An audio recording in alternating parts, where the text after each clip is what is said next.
researching and helping others voting. I know everybody probably looked at this title and was thinking like, okay, he's going to talk about some kind of voting agenda and all that stuff like that. Nope, nope, nope, nope.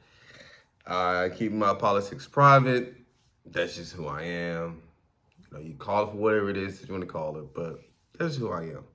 Um, the reason why I want to do this is because I think a lot of times we get into election season that you have people who are talking about what candidates to vote for while the other candidate sucks. um, and I get it off. Like, don't get me wrong, I get it. I understand people are passionate and I get it. I get it. I just don't subscribe to that. Call it for whatever you want. But things I do subscribe to is doing your research on the candidate and helping others. First of all, doing your research on the candidate. You often hear people talk about, well, this person's bad because of X, Y, and Z. And it's like, okay, well, where do you get that from? And what do they say? Do your research. And I actually got this from Ryan Stewman because he was actually talking about from the business side of things. And as we ramp up for this election, I'm like, man, what are you talking about?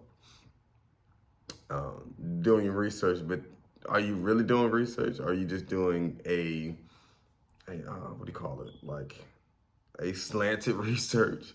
And you talk to a guy who has a PhD, so I definitely kind of know something about doing independent, unadulterated research.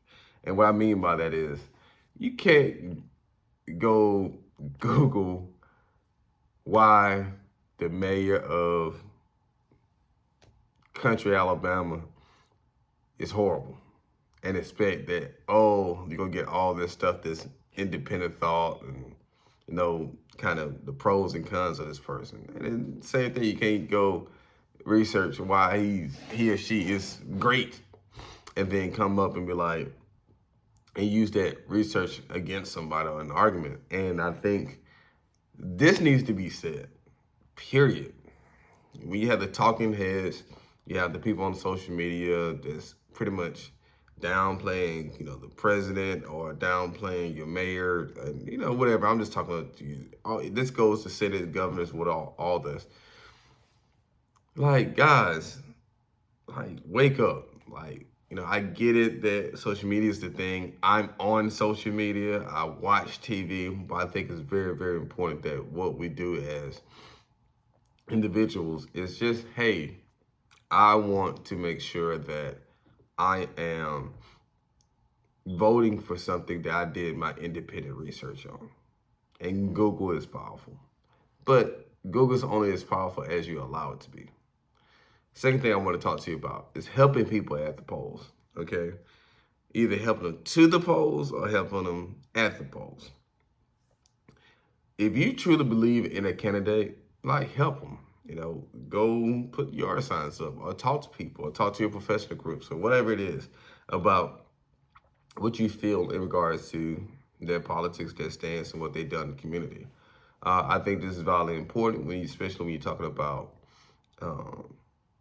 moving the country forward. And actually, this kind of applies to anywhere where you live, no matter what country you're in. And actually, this probably can be applied to any law, any business too. Because if you are operating in a business where you have voting members to get something done, like, you're going to have to play the role and help, push the agenda and then push their agenda. Simple as that. What I mean by helping others, I'm not just talking about helping the candidates, but I'm also talking about helping your neighbors, helping your church members, helping your, your tribe, I guess you'd say, to vote. Let's keep in mind that voting is supposed to be a representation of the country and not just pushing your agenda or bad mouthing somebody else's agenda. Okay? And I think that just needs to be said because I understand that people feel strongly about one candidate versus another candidate. I get it. You all feel like the other person did wrong, blah, blah, blah. But you got to understand, countries are founded on voting. And we have to do our best to adhere to that. If a candidate gets in that we don't like, hey, it's going to become a year, hopefully, a candidate gets in office that we do like.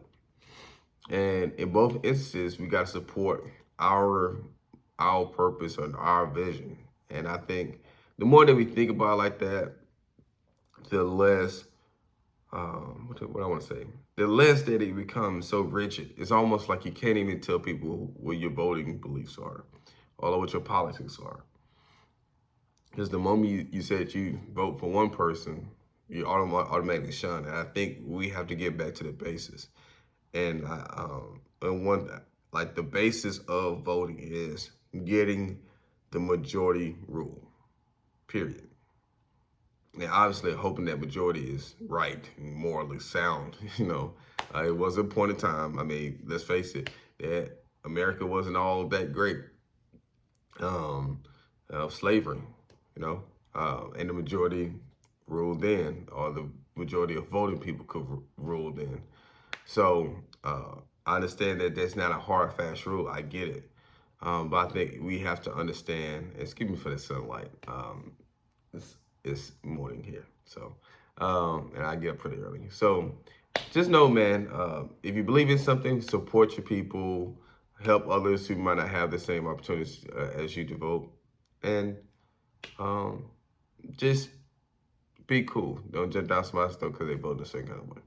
All right, this is Ryan Rice, logging off.